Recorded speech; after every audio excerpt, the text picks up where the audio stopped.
Photo shoot కావాలన్నప్పుడు పర్టిక్యులర్‌గా ఎలా కావాలని చెప్పారు? ఇప్పుడు అక్క క్యారెక్టర్ అంటే మీకు నచ్చినట్టుగా రెడీ అవ్వమన్నారా? డైరెక్టర్ స్పెసిఫిక్‌గా నాకిలా కావాలి, ఈ శారీలో కావాలి, ఈ హెయిర్ స్టైల్ అని చెప్పారా?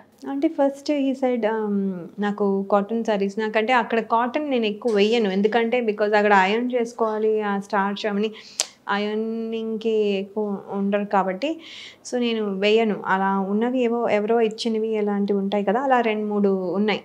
సో అవి ఫోటోలు పెడితే అందులో మళ్ళీ కొన్ని సెలెక్ట్ చేశారు. ఇవి ఓకే అన్న. Okay. Next day office leave పెట్టుకున్నా, అన్నీ చేసుకున్నా.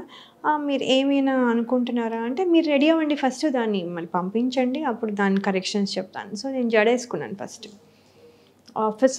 ఆఫీసర్ అన్నారు.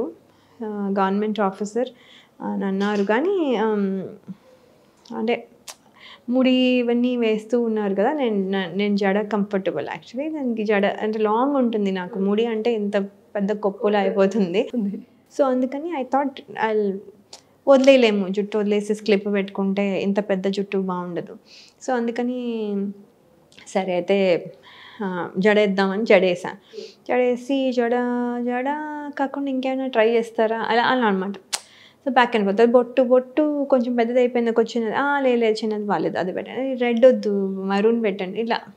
So is always constantly saying ear rings వద్దు ఇది చాలా ఎక్కువైపోయాము. చాలా చిన్న సింపుల్ చిన్న హ్యాంగింగ్ పెట్టండి.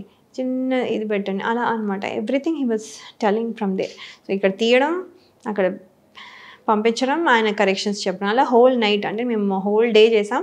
ఆయన హోల్ నైట్ అలా 2 days చేసాం. చేసిన తర్వాత దెన్ అది అంతా ఓకే అయిన తర్వాత అప్పుడు చూసి అంతా బాగుందండి కానీ మీరు సన్నగా ఉన్నారు. మీరు లావ్ అవ్వాలి. Okay. So aggressive time lines 6 weeksలో I have to put on weight. So అది నేను ఉంటానో లేదో సినిమాలో తెలీదు. But I just did it. Okay. అంటే అప్పటికి ఇంకా నేను కన్ఫర్మో కాదో కూడా నాకు తెలీదు.